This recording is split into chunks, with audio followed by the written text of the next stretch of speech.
Henry David Thoreau. Second only to his friend and quasi-patron, Ralph Waldo Emerson, Henry David Thoreau was a founding figure in the Transcendentalist movement, the American translation of the German Romanticism of Johann Gottfried and Friedrich Schleiermacher, combined with the radical skepticism of Englishman David Hume.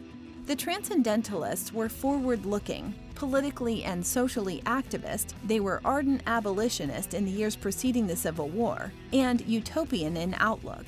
Iconoclastic, the Transcendentalists were critical of the conformity of contemporary American society and its slavish imitations of European aesthetics and social mores. Emerson and Thoreau led the way in advocating what the 20th century existentialists called authenticity, and what Emerson called an original relationship with nature.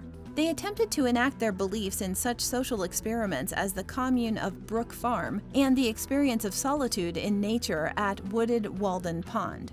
Henry David Thoreau was born on July 12, 1817 in Concord, Massachusetts, the son of a pencil factory owner. He was educated at Concord Academy, at which he learned surveying before enrolling at Harvard College, where he studied classics and Eastern languages. He graduated with a BA in 1837.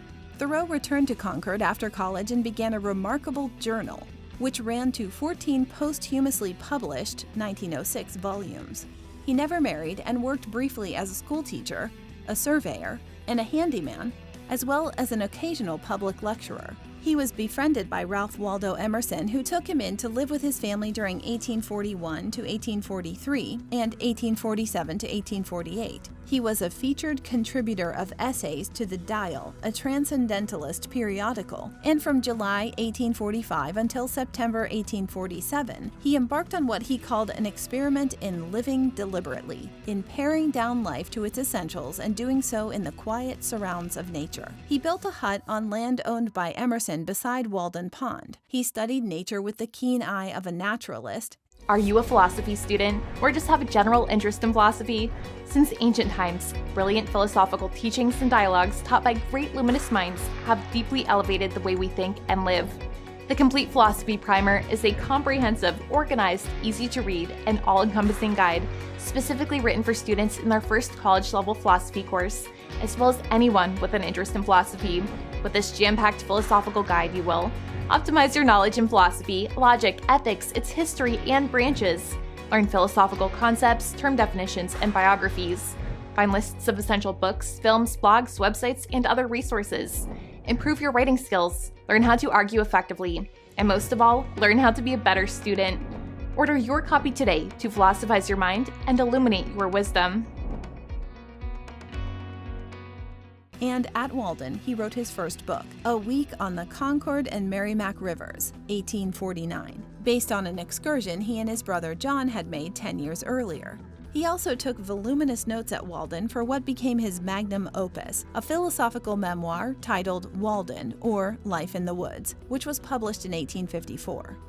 Thoreau's writing was little read during his brief life, but he is remembered today as one of the creators of the so-called American Renaissance in literature, a group that includes Emerson, Nathaniel Hawthorne, Herman Melville, Walt Whitman, and Emily Dickinson.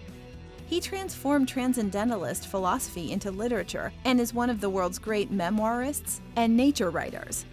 Trips to Cape Cod and Maine provided the material for the Maine Woods, 1864, and Cape Cod, 1865, two more Transcendentalist contemplations of nature. As a social philosopher, he was the champion of civil disobedience, which he applied to peacefully defiant protest against the United States-Mexican War, 1846 to 1848, which Thoreau and most of his circle saw as unjust to Mexico and as a craven attempt to acquire more territory to create more states for the expansion of slavery. His 1849 essay, originally titled Resistance to Civil Government, but better known as Civil Disobedience, defined this form of protest and inspired, in coming generations, the likes of Mohandas Gandhi, Martin Buber, Martin Luther King Jr., and others. Thoreau contracted tuberculosis in 1835 and experienced periods of remission alternating with spans of illness. By 1861, he understood that his condition was terminal but kept writing. His friends marveled at the tranquility with which he accepted his approaching end, which came at the age of 44 on May 6, 1862. Before he passed, he uttered, "Now comes good sailing," adding 2 cryptic words, moose and Indian, the significance of which has been the subject of considerable scholarly speculation.